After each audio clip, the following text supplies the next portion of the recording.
Welcome to Shanghai and to the special program, the first of 3 CGTN town hall meetings to coincide with the 19th CPC National Congress. I'm Lu Xin. This first one will focus on the history of the Communist Party. The second will examine the CPC in the present, and the final one will look to the future. Before we start today's discussion, let's remind ourselves about the early days.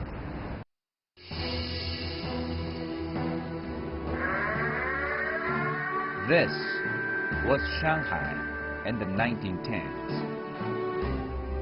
a time full of uncertainty, when China's Qing dynasty had fallen, witnessing the end of China's imperial period that had lasted more than 2,000 years. And when Sun Yat-sen formed the Republic of China, which turned out to be too weak to unite the country.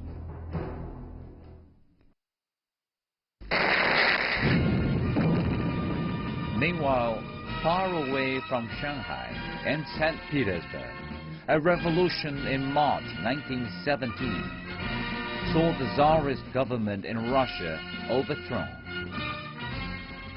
And another one in November led to eventual rise of the Soviet Union.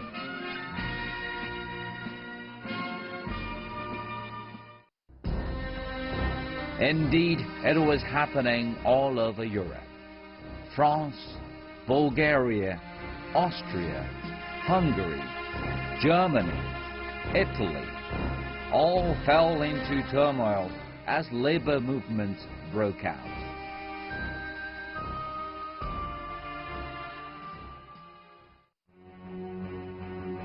Back in China, the debate over which path to follow, capitalism or socialism, was fiercer than ever. Although opinions varied, one thing remained constant: the thirst for change.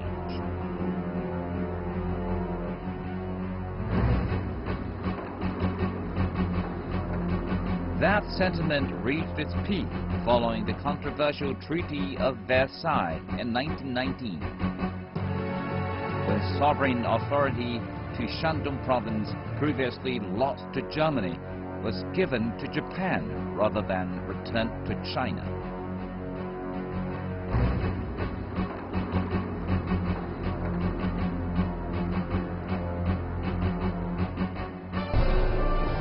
Students, striking workers, and political groups took to the streets of China, demanding the restoration of Chinese sovereignty. How did China find its way out of the post-imperial chaos? Why did reformists transform the faith from Western models of government into socialism with Chinese characteristics? With so many questions, where are the answers? Where are the answers? Let's find out in this special town hall edition of The Point with me, Lu Xin. This time, we're in Shanghai, across the street from where the Communist Party of China was born in 1921 in present-day Xintiandi. Now, the building behind me is a private clubhouse that was also constructed in 1925, about the same period of time as the Communist Party of China was founded. And what other fitting venue will there be to talk about the subject we're going to talk about today, the founding of the Communist Party of China? So indeed, we're very pleased to be here, and let me introduce to you our distinguished panel of guests. Professor Zhang Weiwei, who is director of the China Institute at Fudan University; Martin Jacques, author of When China Rules the World; Claire Pearson, international development director at DLA Piper, a law firm; Dennis Simon, Executive Vice Chancellor of Duke Kunshan University, and Joseph Mahoney, Professor of Politics from East China Normal University. Thank you very much for joining us. We're also very pleased to have distinguished guests from around Shanghai and from neighboring cities. They are foreign and Chinese students, local residents, as well as foreign visitors to Shanghai. They will have the opportunity to interact with our guests, so welcome to them as well.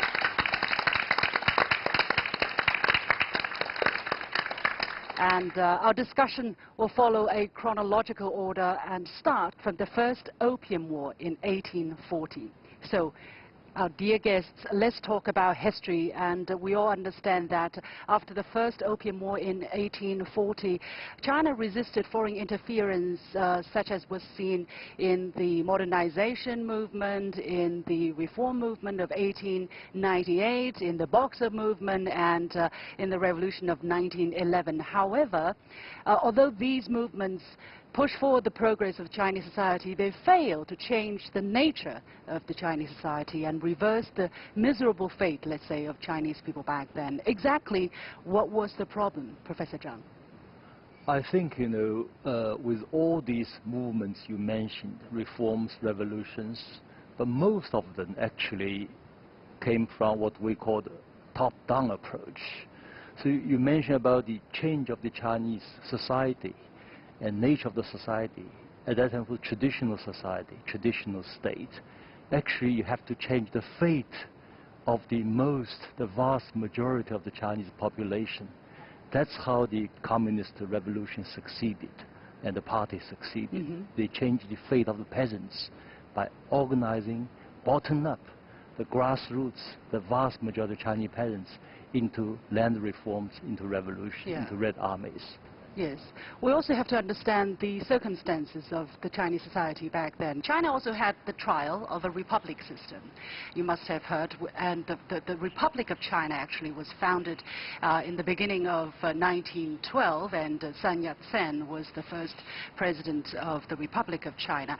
My question would be, why didn't the republic system or parliamentary election save China or work for China back then? Professor Simon, your observation. I think you want to look at two different things. One is, I think we saw the what you would call the bifurcation of Chinese society. You had treaty port China and you had interior China. And with those two sort of separate developments going on, there was a big gap in terms of what was going on in the interior and what was going on in the coastal cities. And I think that created a major social problem, the inequities, the inequality, etc. And that led to the second issue, which was the people who were living on the coast basically were highly connected into the global economy, but the people, the bulk of the Chinese population, the masses, the peasants, rural inhabitants, they were living in a very different kind of world. And as the time went on, that income gap and that inequality gap became bigger and bigger, and that caused a great deal of tension in the society, particularly since many of the landlords and people who had owned the land were living in this treaty port area. They were, in effect, squeezing the peasants for more and more revenue, for more and more rent, and therefore the anxiety and the unhappiness grew very, very quickly. Mm-hmm. But basically, this is a similar system, a similar problem. We're observing today as well, Claire, for instance, the kind of huge difference between the coastal area and the inland area, even a huge difference within the same region, the gap of development. Do you think the same kind of lesson still holds today, that such a republic system wouldn't probably work for China either today?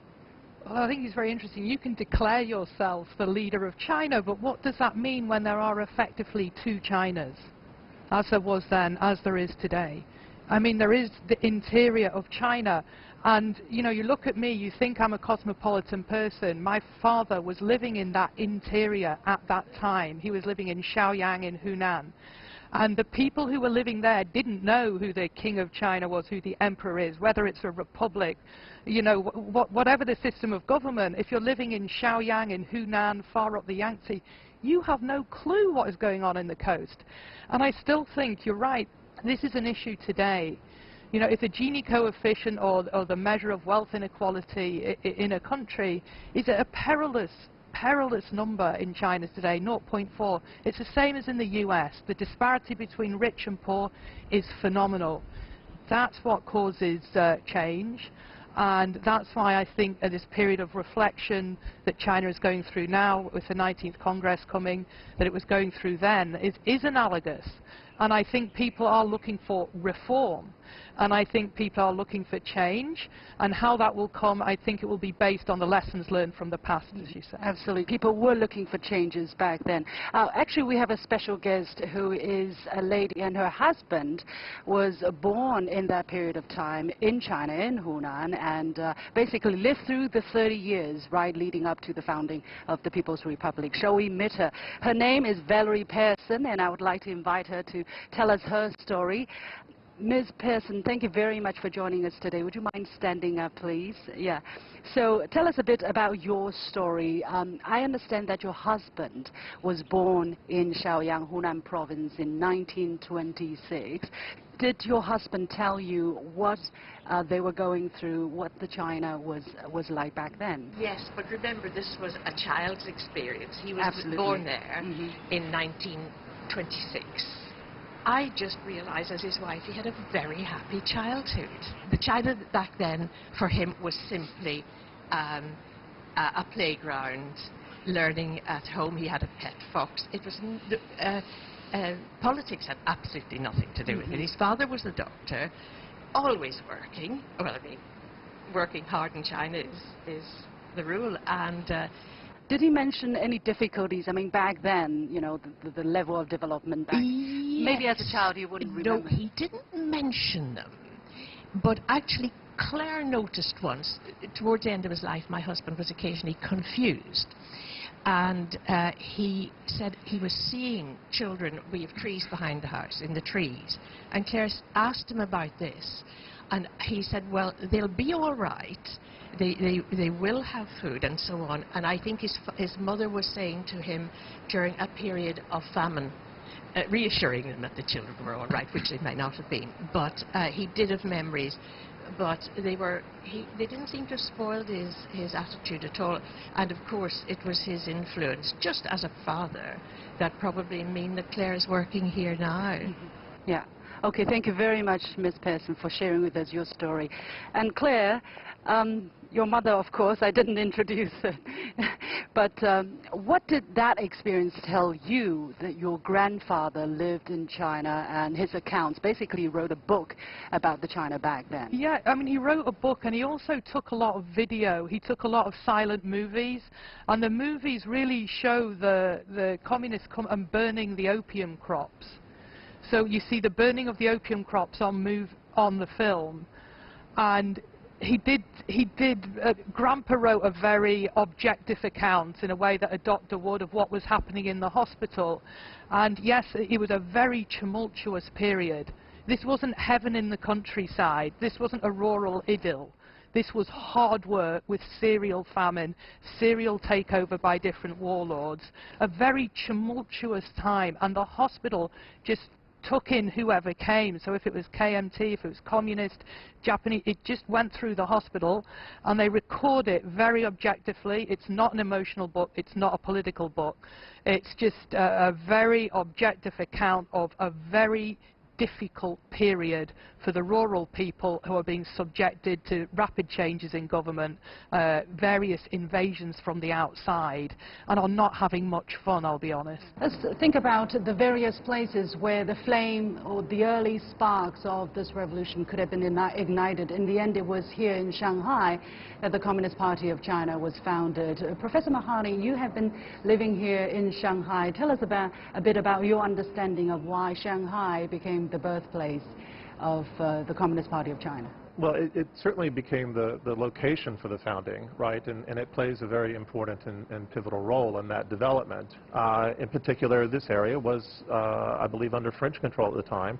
And although the original Congress was ultimately broken up by police, it took them some time to discover, and then they were able to still have their meeting and move on. So it was also a place where you could get, I think, members from the Internationale in to participate in the discussion and help lead the discussion. So it was a unique place where you had some protection, but also some international connections, and that weren't really under the same sort of controls that you had in other places. Now, it was not a coincidence that China chose socialism and communism as the path to the future. It was through trial and error, costing many lives of revolutionaries and ordinary people, that the founding fathers of the CPC made the necessary choice. How was the first CPC National Congress actually held? Earlier, I went to the site of the historic meeting, which is now a museum just a few meters away from where we are now.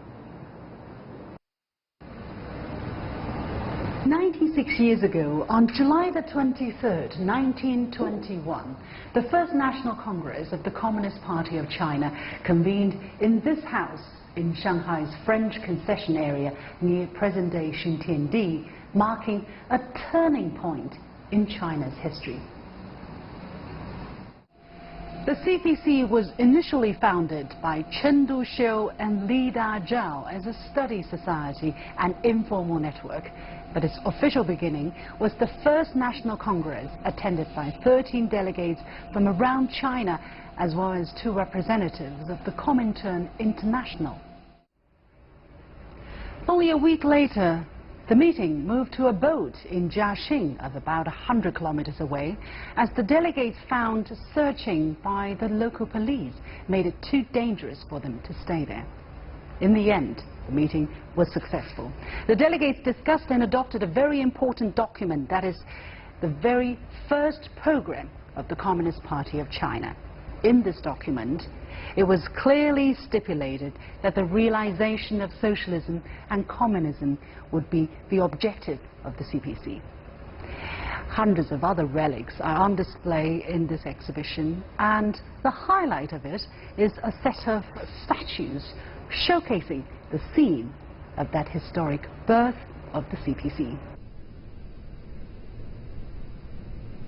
So in 1921, the first National Congress of the CPC was held here in Shanghai, officially marking the birth of the Communist Party of China. What were their priorities, Professor Zhang? Well, at that time there were debates and discussions. The problem was, at that time, the consensus was strongly influenced by the Comintern, by the Soviet Union, especially with focus on the working class, on proletariat. That's also one reason why it's held in Shanghai. It's the birthplace of Chinese modern industries. And so a lot of uprisings to be planned, as a way, like the October Revolution. In the end, of course, the party paid a heavy cost. Mm-hmm. Well, you mentioned the working class. Indeed, the Communist Party had a different emphasis, let's say, their support base, right, compared to the Nationalist Party, which is the KMT. They had a different focus. And the Communist Party of China had a particular emphasis to win the hearts and minds of the grassroots, the rural population especially. Mr. Jacques, from your understanding, why do you think the Communist Party went all out to win the hearts and minds of the peasants back then? I think this was an absolutely critical decision. I would say, this was the genius, in a way, of the Chinese Communist Party and Mao Zedong. Because the whole conventional wisdom in the Communist Party and the Soviet Communist Party had been about the working class, the proletariat. This is the leader of the revolution. This is the agency of historical transformation. And now, actually, the long-term consequences of that argument, actually for Russia, were catastrophic, because it meant that the Soviet Communist Party's base was extremely small, just a few % of the population. Now, in China, the decision of the Chinese Communist Party to say, look, what the decisive question for us is to try and transform the peasantry and to win the peasantry to our side, meant that in the long run, there was a big mass basis of support for the Chinese Communist Party, which quite frankly the Soviet Communist Party never had. So this was a really important moment. I mean, the interesting thing, for example, is that the Kuomintang support was essentially in the cities, in the working class. which was a small minority of the population, and that of the Chinese Communist Party was in the countryside amongst the mass of the population. And in the longer run, it was decisive. Claire, you have been nodding. What is your impression, maybe, or any comments here? I'm very interested in this because, I mean, whilst the torch of the revolution was lit by Russia, it was carried by Mao, and I think we have to look at Mao's life. He is from Hunan. He is from a very rural place that produces leaders, peasant leaders. But he was a librarian in Beidar, so he was mixing with the intellectuals. Who better to unite the intellectual concept coming from Russia with the peasantry of places like Hunan? He understood that you need majority rule. He was a Democrat, if you like. I've just been in Moscow looking at the socialist art museum, and it's all pictures of women in overalls. Now, this would appeal to the masses in China at that time, because demographically, most people were in overalls, most people were agrarian, most people were working hard. Mao understood that it needed to be a common revolution, i.e. communist, capitalist, capital individual, commune masses, the group. China's a commune society. People have 10 at dinner, not 2. So I think that Mao, his genius was to understand that we needed an intellectual ignition maybe from Moscow, but we needed the peasantry to really pragmatically deliver. Yeah. Professor Simon, your understanding of the key or the secret magic to the quick popularity of the Communist Party immediately after its founding? Well, I think that we have to recognize it's not just simply an intellectual movement. I think what Mao did was not only understand the critical role of the peasantry, but also the need to go out and institute a material improvement in the quality of life of rural inhabitants. And many of the policies that were to come later actually owe their origins to the fact that if you weren't going to provide some kind of immediate relief to the terrible conditions facing the peasantry wasn't going to hop onto anyone's wagon. They were both, we have to remember that at the bottom line, this was not only an intellectual appeal. It wasn't only about ideology. The ideology was a story that gave impetus to, in a sense, an application of what we had to do. And that's when, in a sense, the party started to become more and more integrated and embedded in the lives of the rural population. And that's when they started to win over those hearts and minds of those of the rural inhabitants. Without that, I'm not sure they would have ideologically won over. The other thing that we might want to think about is that's also why we have this concept of the Communist Party as a vanguard party. I think that's very important, because the vanguard party is a concept that comes from the idea that the peasants are not academically or intellectually ready to understand the complexity of what's really going on around them, and the party has to interpret and to define the conditions that are going on in order to provide the leadership for the party, for the people, so that that revolution can take place. Left to their own druthers, the peasants were not going to become a motive force for change. But with the leadership of the party as a vanguard role, the peasants then had that spark that it was going to light that prairie fire that Mao had talked about.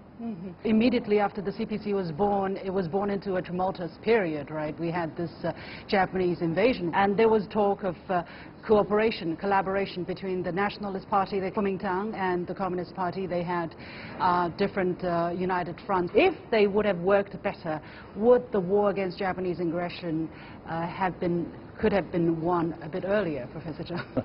That's a hypothetical question. Technically, yes, if they could have already collaborated much better than the case later on, the war could have been more in China's favor. But Mao was right when he wrote this famous piece on protracted war against Japan. He said 3 stages: Japan, the offensive, then protracted war, and then later on, Chinese offensive. And even you look at the more latest case of the Soviet Union invasion of Afghanistan. It's a very poor country, but in the end, through guerrilla warfare, the Soviet Union had to withdraw from the country. So if the two sides, Kuomintang and CPC, had better cooperated, it could also be similar type of war, and in the end leading to Japan's withdrawal. Or even with mainly communist guerrilla warfare, that could also be the end result. But China was too weak They had to take the long-term strategies and war of attrition in the end to exhaust the Japanese invasion. And also by 1945, the KMT actually had 3 times stronger than the Communist Party and its leaders. However, it was the Communist Party that won the Civil War in the end. What happened, Claire?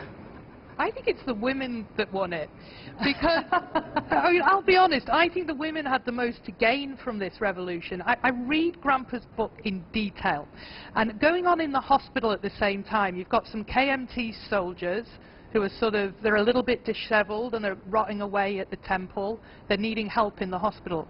Meanwhile, who is running things? The women. The women are always doing the work, and the women are the nurses, and they're looking after everyone in the hospital, and they say everyone can come in. How do the women keep themselves fueled? They're having cell meetings with the communist leaders. So every week the work stops in the hospital in Hunan, and they get together, they read the Red Book. What is in the Red Book? There's something to appeal to people with unrealized potential. There's a chapter for everybody. There's a chapter for the worker. There's a chapter for the women. Who was talking to their hearts and minds at that time? Nobody. You know, they've just got away from the bind feet. They've just got away from being in a feudal society. They've just got away from the emperor, the overlord, the Confucian society. The women have got a lot to gain. And I found that in Grandpa's hospital, I reckon my grandfather was an average British chauvinist man, and he said we had treated the nurses as children, right? I don't like reading that, that's my family. But we realized that they were leaders. Because guess what? The women can run things themselves. Shocker. And the women were running the ward very effectively. They were managing the training of the other nurses. Before, I guess there'd been a guy telling them what to do. So I think it's the women what won it, and I think Chairman Mao took a lot of credit, but I think that communism appealed to the masses, and 50% of the masses are the women. So I think communism came at the right time for the right people in the right place. It came for the majority who were oppressed in the countryside agrarian workers. It came for the 50% who were female, who were having a fairly unfun time under KMT, emperors, whoever. And it just hit the sweet spot in liberating unrealized potential in the rural people, in the women, and in the working class. Mr. Jacques, do you agree, or you have a different take? Well, I agree that, I mean, the basis of what happened, I think, in the Civil War was that by this time, Mao and the Chinese Communist Party had built such a wealth of support around the country, in the peasantry and in the fight against the Japanese, that and in the areas that they were already liberated, that this was extremely powerful. And the fact that the Kuomintang had an advantage, you know, that as we see in many wars, that is not necessarily an advantage. I mean, classic national liberation wars, you know, take Vietnam. You know, what did the Vietnamese have against the Americans, and who won? The Vietnamese. Yeah. So if you've got the people on your side, you cannot be defeated. Well, we have covered the, let's say, the early childhood of the CPC, and I would like to maybe open the floor to our audience members here in the, on the site to see whether there is any question or any comment. Yes, this gentleman, please. Please. So my name is Vic Sidapali from Duke Kunshan University, and my question is, considering many of you have been saying that the strong base of the party were peasants living in the countryside who didn't necessarily care about what the ism was, what form of the government would stay in control. They cared about their own welfare and their living conditions. So my question is, under what circumstances could capitalism have worked, or why did it not work? What was the reason socialism was more popular, given the peasants did not necessarily care what form of government would take over. Basically, why the Kuomintang couldn't have gone to the countryside and did what the communists were doing. Professor Mahani, you would like to take it up? Well, I think one of the things we have to understand about the Kuomintang is that its roots are as an omnibus party that tried to draw together anybody who was willing to help overthrow and replace the Qing. But this meant that they had a lot of historical baggage, and they had a lot of vested interests that didn't, you know, warlords, landlords, and these sorts of things, who weren't really open to the necessary changes that were going to be able to create this new commonwealth based on the true advantage that China had at that time, which were the masses. So, so on the one hand, that's a problem, but then there's also another problem with respect to capital institutions and these lack of systems and institutions that would have even made it possible if people would have gotten out of the way of it. So, anybody who would like to add to that? I think there's there's an interesting contrast between Japan and China, because Japan was the only country outside what I'll call the West to begin to industrialize in the 19th century, starting with the Meiji Restoration in 1868. And they did succeed in establishing a formidable capitalism in the longer run. But this was the complete exception. And I think what Greg's saying is very important here, that the actual political support and base for this kind of development, class base, ability, institutional base, was very weak in China. And that was true generally around the world. It wasn't just China that was suffering in this instance. I mean, I think this is very, very important to understand that, you know, at the end of the 19th century, capitalism was essentially a Western phenomenon plus Japan. It wasn't anywhere else. And it was much later that it became somewhere else. It wasn't actually until after the Second World War that you began to get successful developing countries with a predominantly capitalist basis. So in that first half of the 20th century, China was not an exception. And China faced much bigger problems than most countries, basically because of its huge size and its diversity. Okay, we have to leave it there. We have to move on to our next part. As we have said, the KMT held the position that in order to resist a foreign invasion, civil unrest, meaning the emerging Communist Party and its influence, needed to be wiped out. Instead of fighting the imperialist troops from Japan, the KMT went after rather the CPC and its troops, losing the trust and confidence of the great majority of the Chinese people. Now, the CPC, who used its limited resources to fight invaders, wholeheartedly won the hearts and minds of the people instead. Yet, the party has always had to correct itself in order to keep growing. Let's take a look at this. Following the Chinese Civil War, Mao Zedong declared the founding of the People's Republic of China on October the 1st, 1949. These people on the wall are members of the Communist Party who made great contributions to the establishment of the nation and its development. The path of growth of the CPC, however, has not always gone smoothly, and the party has made some mistakes after the founding of the PRC. The Cultural Revolution, for instance, was a major detour in the history of the party and the nation, but the self-correction ability of the party brought things back on the right track. In 1978, China introduced reform policies advocated by the late paramount leader Deng Xiaoping and opened itself to the outside world. The ideological errors made during the Cultural Revolution and before were redressed, and the focus of the work of the party was shifted to modernization. Great efforts were made to regulate the national economy, reform economic and political systems, and gradually embark on a road to socialist modernization with Chinese characteristics. The past 3 decades have witnessed unprecedented changes in China. What made all the difference was the founding of the Chinese Communist Party here in 1921 and its ability to reinvent itself with the changing times.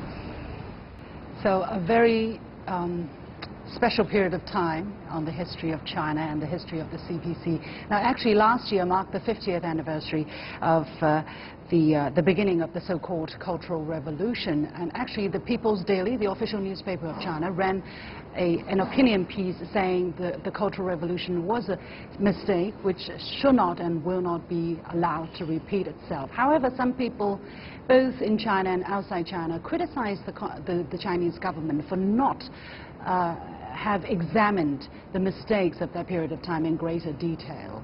And Professor Zhang, what is your take on this? What is the official position of China? Yeah, the official position is clear. In the year 1981, the CPC adopted formal resolution or decision on certain historical issues, including Cultural Revolution, and negated the Cultural Revolution. Now, with the passage of time, we can see the Cultural Revolution in a more dispassionate way. Indeed, it's a huge mistake, perhaps due to historical reasons, bureaucratization, and more dislike this, more prefer this dynamic revolution, the spirit of communism. And so he tried to pursue this grand, even utopian objective very sincerely, but end up in really disasters. The point is, I think that's the genius of Deng Xiaoping. He made a rather, I think, fair assessment of Chairman Mao. Yes, Mao made huge mistakes of the Cultural Revolution, but he also made important contributions. His 70% contribution, 30% mistakes. And with the Cultural Revolution as well, and you have to, on the one hand, negate the Cultural Revolution. On the other hand, you have to maintain the role of the party as a leading force for modernization. That's the genius of Deng Xiaoping. He struck a balance. Actually, personally, I think no one is better than Deng Xiaoping in terms of examining the Cultural Revolution and mistakes it made. The point is, then you try to chart a new course, drawing lessons from the Cultural Revolution. When we talk about the China model today, this experimental approach, a cumulative approach, zone approach, development zone, special zone, all this came from the lessons of the Cultural Revolution. Yeah, we tried something different, and that worked. Mr. Jacques, in the West, this kind of correction or self-improvement is done through scrutiny from outside, from another party, from opposition parties, but in China it's done totally differently. Do you understand how this system could actually function? Well, I think the judge has to be history, really, doesn't it? What is the historical record so far of the Chinese Communist Party? I would say it's quite extraordinary. And it's the Chinese Communist Party has presided over what is, without question, in my view, the greatest economic transformation in human history since 1978. But the conditions essentially date from 1949. I think 1949 is the critical date, not 1978 is in the shadow, if you like, and was made possible by 1945. And what this speaks to, I think, I mean, they made many, look, the Chinese Communist Party made many mistakes. I mean, who doesn't make many mistakes? In your own life, you make lots of mistakes. What's the point of making mistakes? Actually, the point is to learn from them and to be able to respond to them. And here, the contrast between the Soviet Communist Party and the Chinese Communist Party is really stark. Because the Soviet Communist Party just was incapable of learning and changing. This was the kind of tragedy, in a way, of the Soviet Communist Party. It ossified. What happened to the Chinese Communist Party? Well, as we were saying earlier on, it made lots of mistakes during the period up to the end of the Civil War, but it kept learning from those mistakes, and it kept changing in response to them. And so you come to 1978. It was clear that the direction, the key thing here, I think, and this is the extraordinary thing, is how did the Chinese Communist Party manage, after the death of Mao, to make such a profound change in its direction? Yeah. Now, the only kind of organization that can do that is one with very, very deep roots. Vast majority of political parties can never do anything like that. Western political parties, by and large, can't do something like that. What do you need? You need deep roots and the confidence that those roots give you. Claire, you come from the British system where you also have multiple political parties, and they all claim that they have the support, they have the hearts and minds of their support base. Why can't they learn to self-correct? I mean, if the Communist Party can do it, why can't the Western parties claim that they can do it too? I think that the problem with democracy at the moment is the short-termism. It's like the difference between capitalism and communism in economics. Capitalism, you're looking at the Excel spreadsheet to make sure the next quarter's successful. I'm afraid that too many politicians in the West at the moment are looking at the Excel spreadsheet of voter confidence and adjusting their policies accordingly. There's less idealism, there's less vision, and there's less re-education. A lot did change in China in 1949, but one thing did not change, and that is that this country has an enormous respect for education, consultation and discussion. It might not be done in public, it might not be done in Parliament, but it is done in private. And people do listen to critical voices. I've lived in Beijing for 13 years. One of my friends is not in the party, but he has a peculiar piece of knowledge on one aspect of law, and the party consults him regularly and pays him to travel globally to make a comparative study that they read before their parliament. China is very good at doing. The West is very good at talking. I am shocked when I'm in Beijing. All my friends in the UK think it's not free. Human rights abuse, blah, blah, blah. But I'm there. I'm having dinner every night with my Chinese friends. Boy, do they argue. I said to my friends the other night at dinner, so do you want democracy? Do you want to vote? They're like, oh, shut up, Claire. We just want to go to work. These aren't party people. These are workers. The workers today want the opportunity to earn a living, good education, good health. Do we need reform in education and health? Yes. Is the party tackling that? Yes. Do we need reform in the wealth disparity issue in China? Yes. Is the party tackling that? Yes. We do need self-criticism in whatever system, but I think the Chinese system at the moment is very self-critical. Yeah. I know that because my friends feed into the system. Yeah. Professor Simon, your take on this, the ability of the Communist Party to, criticize itself and to correct itself vis-a-vis what Western political parties are doing? There's a concept called organizational resilience, and that is that if you look at so-called Fortune 500 companies, you have to look at which companies stay on the list constantly and which companies have fallen off the list. They're there for 20 years and then they're gone. But there's a core set of companies who've been able to survive over the long term. And I think there are some important parallels to what has happened with the Communist Party. So the ability of the party to reform itself from the inside. For example, one of the biggest decisions that was made was to let entrepreneurs and so-called, business people to become party members. There had been, as you know, a massive change in Chinese society, and the role of business leaders, corporate executives, etc., became more important. And it would have been impossible for the party to survive if it didn't pay some deference to the role of these people and to be able to find a mechanism to incorporate them and bring them into the fold as part of this, core leadership group that helps to organize and run the country. Professor Mahali, your take on this issue? If we go back to the 1970s, 1978, when you're starting to see reform and opening up, we need to remember two things, right? First, opening up is in part a project that's begun by Mao himself, right? And this is something that history is now starting to struggle with. You talked about earlier how do we judge the Cultural Revolution, but it seems that Mao is beginning to try to open up to the West as early as 1969. The West doesn't understand that that's a serious intent. When they do, they come running. They didn't respond to his call, let's say. Right. And so, so I think we have to view Mao as being an instrumental component of opening up, and that gets neglected sometimes, and to some extent sets the table for what Deng can do later. It's interesting that these Chinese leaders, I don't think it's luck. I think they're in tune with the times, and they're making necessary changes because that's part and parcel of what they do to survive. Indeed.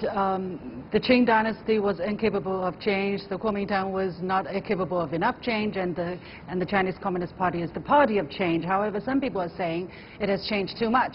It has lost a little bit what it originally came from. For instance, if you look at Shanghai, it looks like New York or No, London. it doesn't. New York looks much older. Okay, what New York was looking like a couple of years ago, let's say.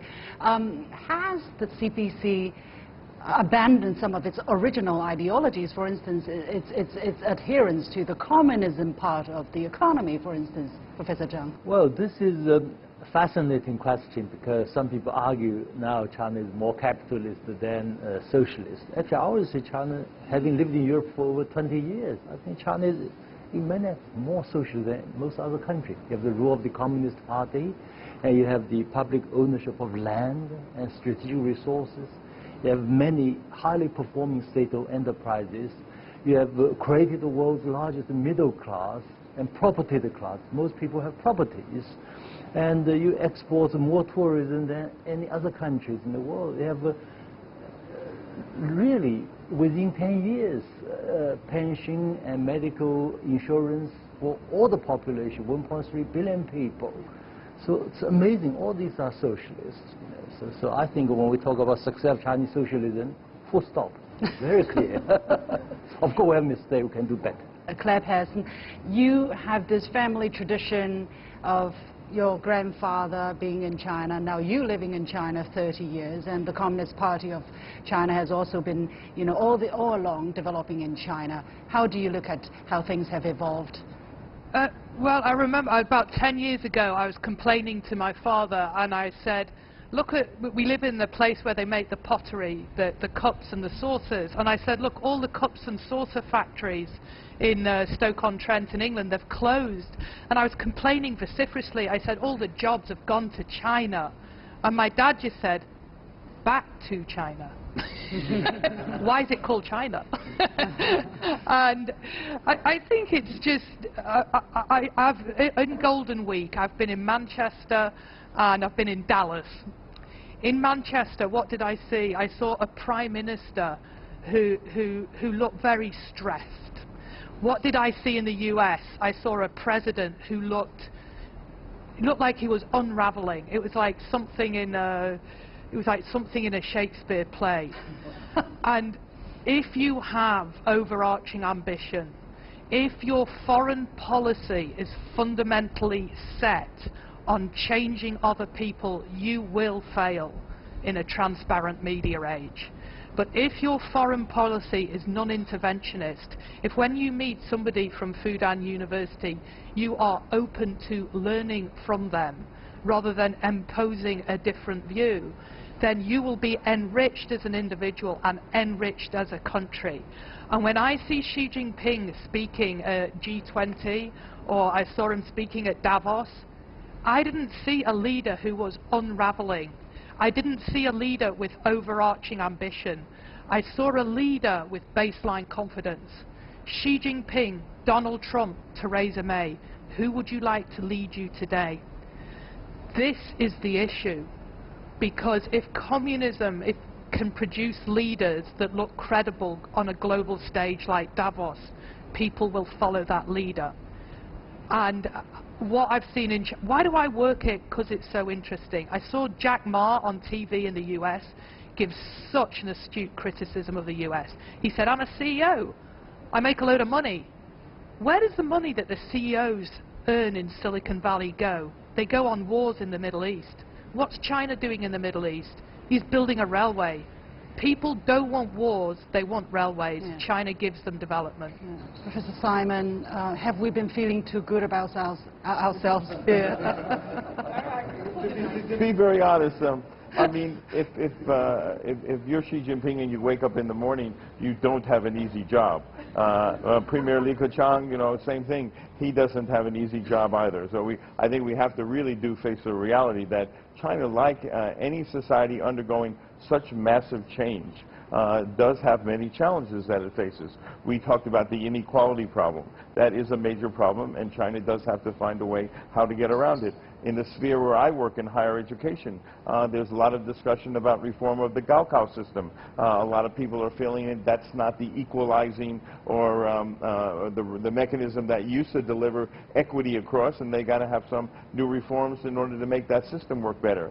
I think the positive message is that there's a willingness to tackle these problems. You have to first know that you have a problem. Once you know you have it, then the willingness to tackle is really the next sign that you can be successful. Of course, there's a big distance between identifying the problem, thinking about a solution, but actually finding and implementing an effective solution. I think that what we're seeing in China is not the same old as happens everywhere else. We used to talk a lot about a Chinese model of development and whether there is one. Well, I think that this idea of Chinese characteristics is not something that's just empty talk. I really do think that there are features of this development model that are starting to kick into place, and that 20, 30 years from now, when we look at this in retrospect, we will see that there are some very unique things that have enabled China not only to survive, but also prosper over the longer term. Indeed, what the CPC has been doing, there is no precedent in history. There is no textbook to follow. There is not even so many consultants you can ask around for. So, but Professor Mahani, we are looking at this 19th National Congress of the Communist Party of China. Since the first one was held in 1921, we're at the 19th.